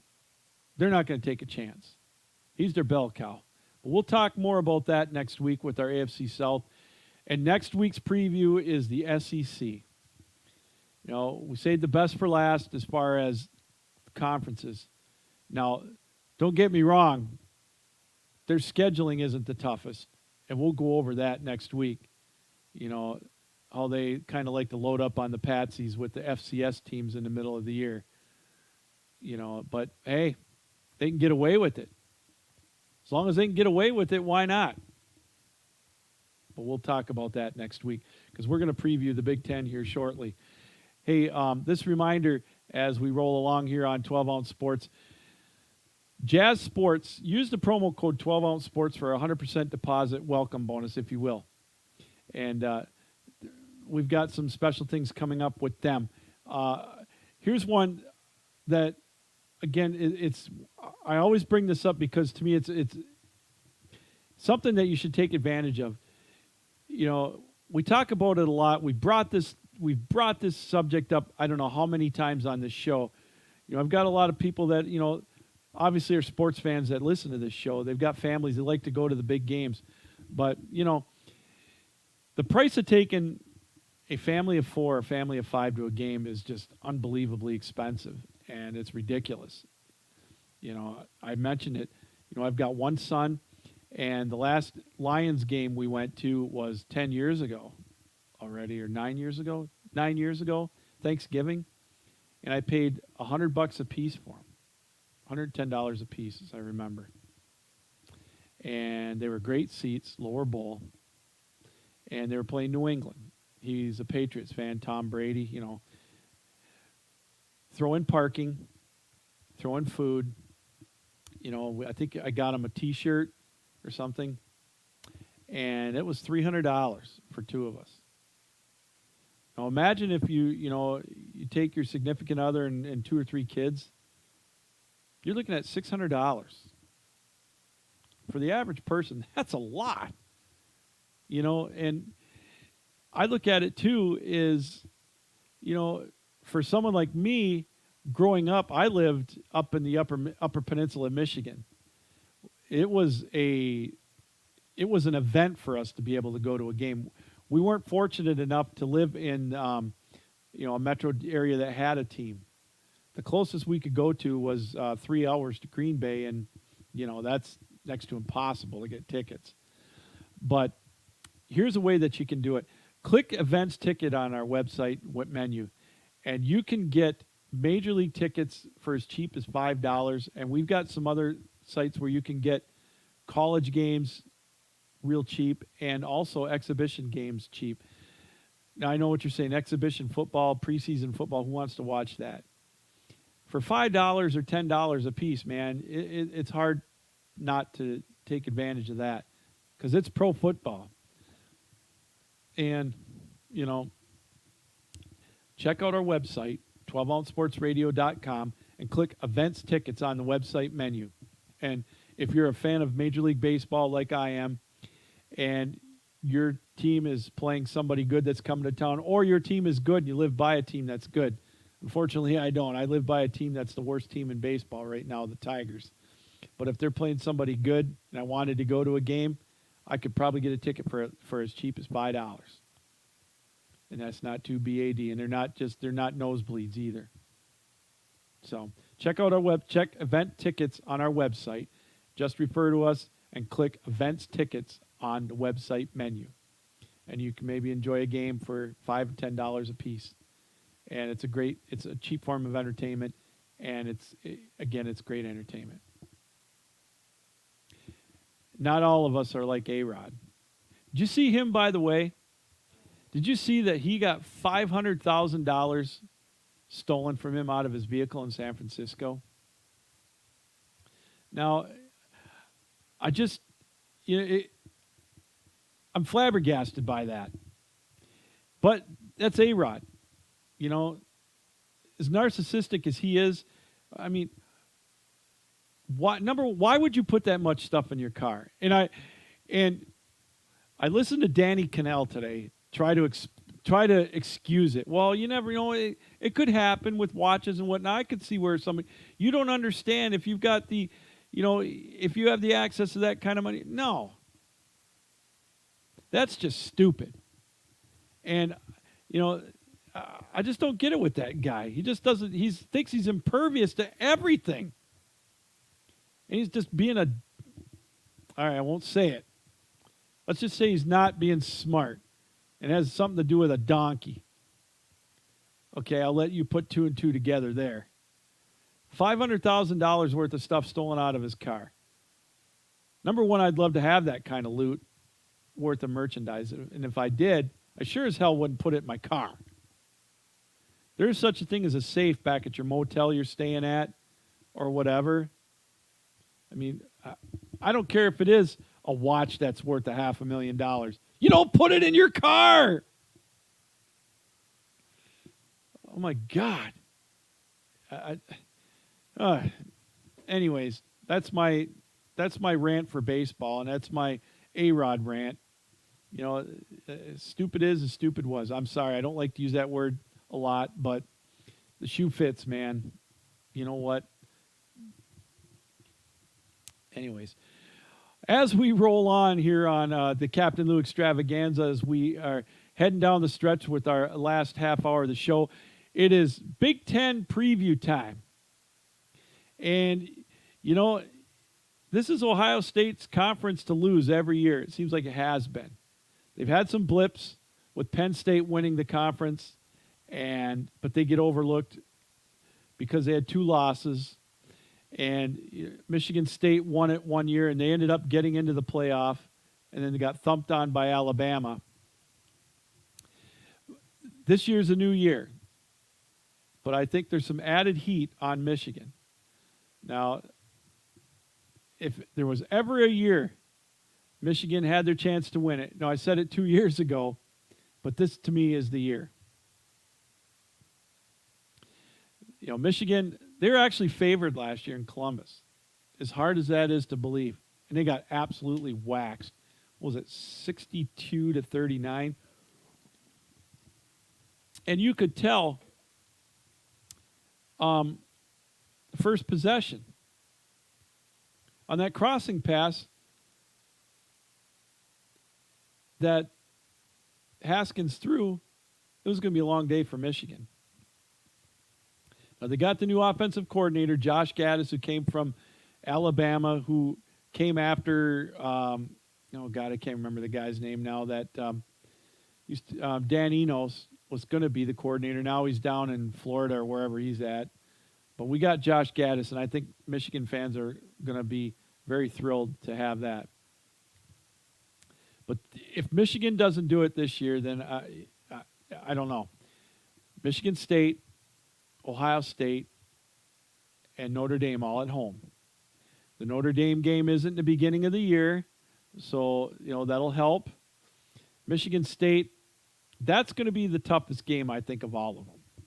I mean, yeah, you've got an Ohio State team that is their Achilles heel, is their kryptonite, and that's obviously a roadblock. But I think Michigan State's going to be their toughest game because Michigan State's going to come in really like a scalded dog. They're going to come in and they're going to play the disrespect card. They're going to bring in the chip on their shoulder card. But when you count out Michigan State, that's when they seem to shine. And as much as I am not a Michigan State fan, I really do respect Mark D'Antonio. And I think, it's all going to hinge on how well the work he does, the quarterback. But their defense is going to be what carries that team, Michigan State. But I think that's going to be the toughest game for Michigan. I think they can beat Ohio State at home this year. They've got Justin Field, they got Fields, the quarterback transfer from Georgia does Ohio State. We'll see what he brings. I can't wait for that game. I believe it's October or November 30th. It's right after Thanksgiving. And man, it's both teams have a shot to be undefeated going into that game. And Michigan plays Penn State on the road, and Penn State is going to be kind of rebuilding. They've got a good defense, Penn State does. They got 6 starters coming back. And, you know, they've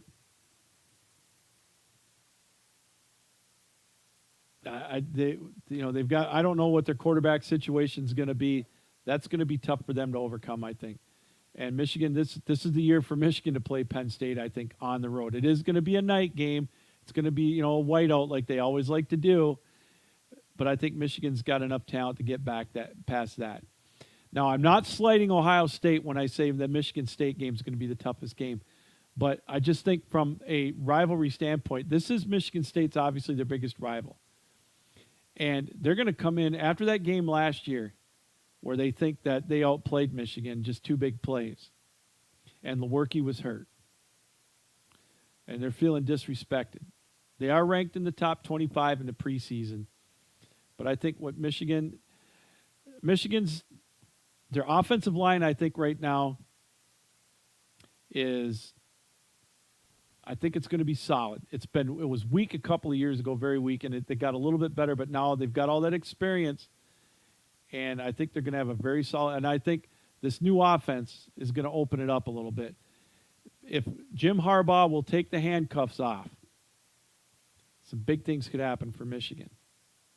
I'm a little worried about their defense, but then again, the last 2 games last year, they gave up like 103 points to Ohio State and Florida.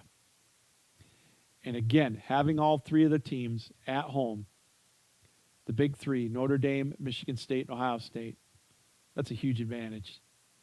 I've got Michigan winning the East. And I've got Ohio State right there with them. And it's going to be Michigan State and Penn State. You know, unfortunately, I think if Michigan State was in the West, they'd win it. And I think Penn State would have a pretty good shot at it too. But unfortunately, they're not. And I said, Michigan State's defense, they've got 8 starters back. And Joe Bocci and Kenny Willekes, they're tough. They're tough. Mark D'Antonio, he knows how to play defense. But they've got Ohio State, Wisconsin, and Michigan all on the road. And that's a tough gauntlet right there. I don't see them overcoming that. I really don't. I think it's going to be Michigan 1, Ohio State 2, Michigan and Penn State 3, Michigan State 4. Or Penn State or Michigan State 3, Penn State 4. And then you've got Indiana, Maryland, and Rutgers. Okay. The over-under on the teams in the East. You've got Ohio State an over-under in Vegas at 10.5, Michigan at 9.5. You've got Penn State at 8.5, Michigan State at 7.5. I'll tell you what, I'd like that over-under on Michigan State. I'd take the over. So I think Michigan State's an 8 to 9 win team. Out of the East, I would say that's the best one. Penn State 8.5, I don't know about that. I think they could go under that. And Michigan 9.5, I'd tend to go over on that as well.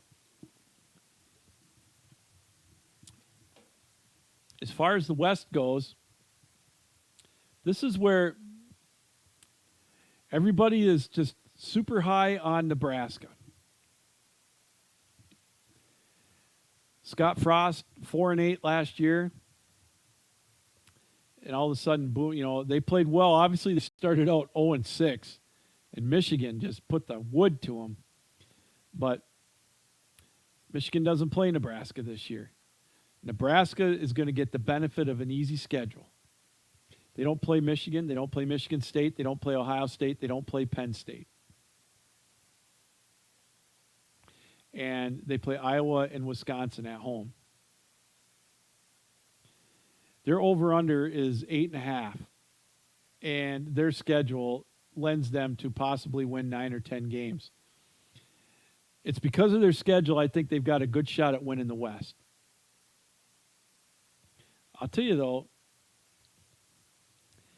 watch out. The two teams, that are under the radar, to me, are Northwestern again and Wisconsin. It seems like, well, Wisconsin, they did get the love last year. They were ranked number 4, I think, in the preseason, and number 9 the year before that. So I think their days of being under the radar are over. But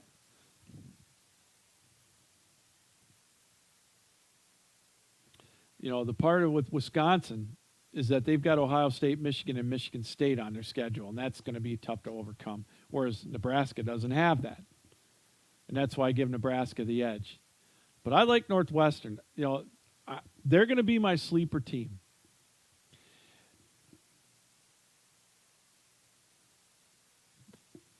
They always are counted out, and they're always there at the end. They made it to the championship game last year.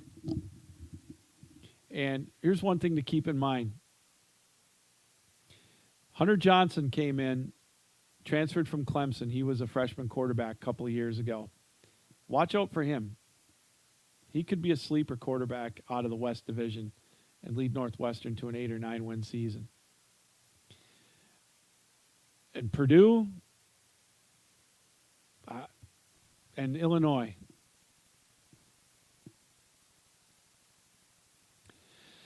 Wow.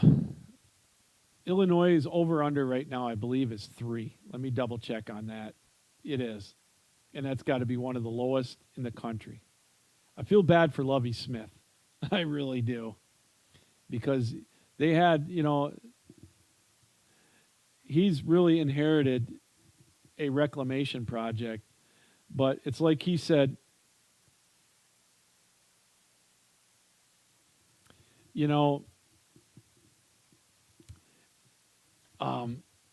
they're young every year. Well, how many years are going to be where they're young? It is just so tough to win in the Big Ten in Illinois. And this is where, I go back and I look at the teams that, this is where I give Mark D'Antonio a lot of credit. Before he started, it used to be that if Michigan State were to win 8 or 9 games, it was considered a success. And now that's a disappointing season. They've raised their level. But it's been hard for them to do that. And it's even harder for Illinois and Indiana to compete in the recruiting. And Northwestern, as tough as it is to get in that school academically and to do as well as they do. And I just feel bad for Illinois. Because, at best, they're going to be a 4-win team, 5-win team. Maybe they're going to have to pull some monumental upsets to get bowl eligible. And I think that's what saves Lovie Smith in Illinois, because they're up against, their odds are just incredible. It's same with Indiana and Rutgers and Maryland. I mean, they're just, it is so much for them just to be able to get to 500 to get a bowl game, especially in the Eastern Division with Maryland and Rutgers and Indiana. I mean, they're going to be lucky to win 6 games. It all comes down to their non-conference schedule and playing FBS teams. That's where they can't afford to play the FCS teams, because if they don't get enough wins, they're not in.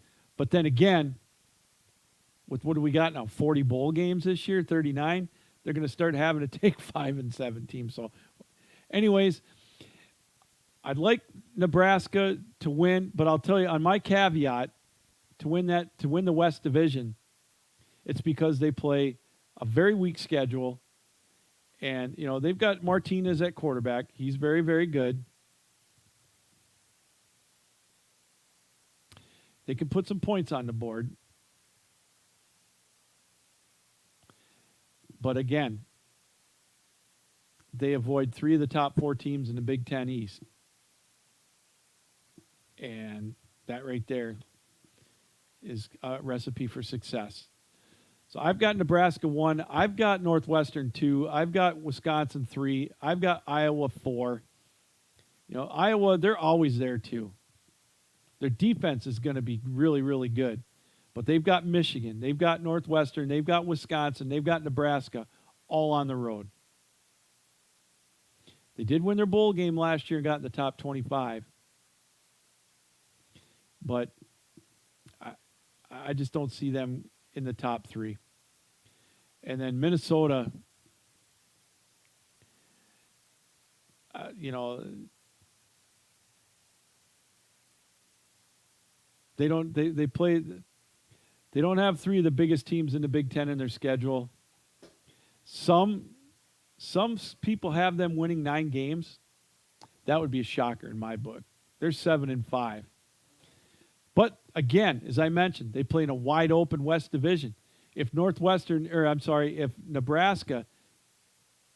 isn't as good as we think they might be, it could be theirs for the taking too. It's wide open in the West. It really, truly is. It's again. Look at Nebraska. Adrian Martinez. He set records for Nebraska last year. Total offensive yards per game, almost 300. But is PJ Fleck's team going to make it? Is his shtick going to get old in Minnesota? There's another school. I don't know how they can do it. How he can overcome the recruiting obstacles to get a winning program there. That has got to be very tough to recruit. And again, it goes back to them along with Illinois and Indiana and Maryland and Rutgers.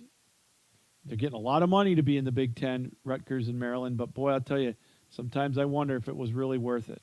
Obviously, it helps the university, so I would say yes. But as far as wanting to win games and be relevant, it'll never happen. And I think Minnesota right now, a daunting task for them will be to win 9 games or 8 games. But it's going to take 10 to 12 years of them winning 11 and 12 games before they're, relevant enough to get a playoff spot. So it's going to be Michigan to me against Nebraska in Indianapolis in December. And I think Michigan wins it. And I'm not saying it because I'm a homer, but I just think this is Michigan's year. And I've said it before, but the schedule lays out for them where it is indeed their year. And I think it's going to happen. Will they get in the playoff? If they win the Big Ten championship, even with a loss, I think they will get in. But it's going to be darn close. So there you go. That's our Big Ten preview. Next week, as I mentioned, the SEC preview we're going to have, and also the AFC South. We're going to have Philly Pete on to talk some fantasy football. And it's going to be a big show next week as well, and some other surprises, I'm sure. So we've still got about 10 minutes left of the show tonight. Again, we talked a little bit about the contract situation in Dallas, and everything that I talked about, I hearken back to what I said right at the bottom of the first half hour of the show. It's so ironic that the 3 best players of the team now are going to look to get new contracts. You've got Amari Cooper, wide out for Dallas, obviously. You got Dak Prescott, the quarterback, and you got Zeke Elliott, tailback. Best out of the 3, most impactful, the best player is Zeke Elliott. But the way that the pay is, or the way the contracts are, he's going to make 1/2 of what Dak Prescott's going to make. And Dak Prescott, to me, is not a top 10 quarterback. He's borderline top 10. I would say he's probably around 10, 11, 12. And he's no better to me than Matt Stafford. Win a playoff game on the road. He puts up some gaudy regular season numbers, but so does Matt Stafford. And Stafford's getting $27 million a year. Carson Wentz, he's a good quarterback. Carson Wentz has to prove it to me that he can stay healthy. He's getting a lot of money. It's a whacked out world. Jimmy Garoppolo is getting $28 million a year. For what? Jimmy Garoppolo, I said this a couple of weeks ago, until he proves it different, Jimmy Garoppolo to me is the Scott Mitchell of the 2000 teens. Scott Mitchell had one good year with backing up Dan Marino with the Dolphins, and Detroit signed him for a record deal. What was it, $18 million for 5 years, 20-some years ago? And he didn't prove to be very well. I mean, he did decent, but he wasn't top 5. He got a huge contract. Jimmy Garoppolo, to me, is Scott Mitchell of the 90s. He's played 9 games, and he's making $28 million a year. So if you look at it that way, Dak Prescott deserves more than he does, but he's not an elite quarterback, and I don't think Dallas sees him as that either. I mean, they love him, but they're not going to pay him the $40 million that he said that's leaked out that said he wants. But that's just a negotiation tool, as I said. It's going to be $32 million a year, 33. And if I was Zach, like I said, I'd sign a 2-year deal. You've got the CBA coming up and the TV deals coming up. They're done after next year, 2020. I would bet on myself. If I was any pro athlete or pro football player right now, I would take that into huge consideration. I would sign just a 2-year deal and take my chances. Get guaranteed money, because I guarantee you'll get good life-changing guaranteed money. But if you're only signed for 2 years, you can really parlay that into some big money, I think, in 2 years, because the TV deals are going to go up, I think, and the salary cap's going to go up. I think you're going to see a different type of rookie scale. And I think you're going to see the franchise tag go away somehow. There might be a form of it, but it's not going to be like it is now. I don't see the players' union going for that. We'll see. That's going to be fun to watch in the next couple of years. So, anyways, that's kind of what we talked about in the first hours. We're kind of wrapping things up here tonight. I look at some of the notes I take, and I see in the NBA that the Rich Paul rule has been amended. Now you don't have to have a bachelor's degree to be an agent certified to go, to talk to the college players if they're deciding if they want to go pro or not. I think it's a smart move. And, I applaud the NCAA for amending that. But here's the thing that was brought up, and I got to give Stephen A. Smith credit for this. I was listening to him yesterday. Or maybe it was today. Anyways, for a minute. And, I don't think this was all racially motivated, this ruling. And I'll tell you what, who recommended these rules to the NCAA? Their committee. It was led by Condoleezza Rice and David Robinson, Grant Hill, and John Thompson III, just to say a few. And I can see the intent on why they made the rule. They don't want these players getting bad advice. I think it was short-sighted by putting the bachelor's degree rule. I think they should be sanctioned by the NBA or, getting their certificate, whatever. But I think it was very smart on the NBA's or on the NCAA's part to amend that and not include the bachelor degree stipulation, because I think that was dumb. A couple other things that, baseball real quick. Watch out for the Cleveland Indians. Right now, the Cleveland Indians are in first place in the American League Central. We talked about this a couple of months ago. We thought they were going to be sellers. And then we were hinging if they were going to trade Trevor Bauer. They did, but it hasn't stopped them. As we speak right now, they're a half game in front of Minnesota in first place. And they're only 5.5 behind Houston for best record, and 6.5 behind the Yankees for the best record in baseball. Who would have thought that? So Cleveland's on top. Minnesota, I don't know if they're fading. They're in good position to get one of the wild cards. They're 4 games ahead of Oakland for the second wild card spot. Well, actually, they got the first wild card spot because they're 2.5 up on Tampa Bay. In the National League, you've got Atlanta still with a 6-game lead. Look at the Mets. Can they sustain it? They've got themselves in conversation for the wild card. They're 2 games behind Washington for a wild card spot, and I believe they are 1 game behind St. Louis for the second wild card spot. 4 over 500 is going to get you a wild card spot. 85 wins will get you in. Where in the American League, you're going to have to win 90, probably 93 to get in a wild card. It's crazy. Chicago Cubs, nobody wants to win that division. They're 2 up on St. Louis and 2.5 on Milwaukee. The Dodgers, of course, they're 18.5 up on Arizona and 19.5 on San Francisco. So not much new going on in Major League Baseball. The Yankees are just on fire with all those injuries, 79 and 41. Will they have the pitching staff to hold up? And we'll talk more about that as we get closer to the end of the year. But we've belabored that ad nauseum as the Yankees are hammering the ball away. They're playing the likes of Baltimore. They're just beating the crap out of them. But, they're not going to be playing Baltimore again, all year. Will they be able to have that success against the Houston pitching staff and Cleveland's? Cleveland's getting healthy, and it shows because they are right now lighting up the Central, 72 and 47. Incredible.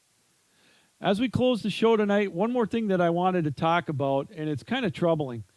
I hate to end it on a down note, but I was reading a note, a friend that I am on Facebook, a school in the Upper Peninsula of Michigan that I went, there in Marquette. They decided to take down all of their records off their walls. Their like track records and wrestling and football and hockey, school records, best stuff. Took all of those down. They said it wasn't inclusive enough for everybody.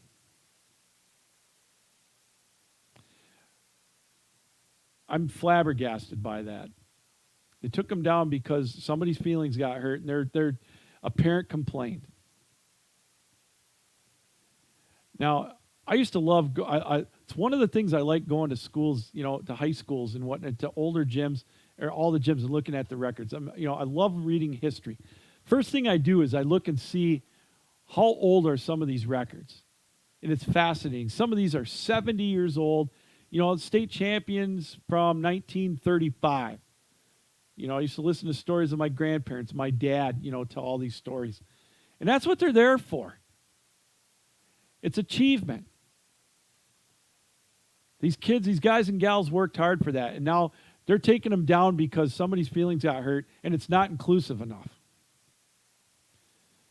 Marquette, you're soft.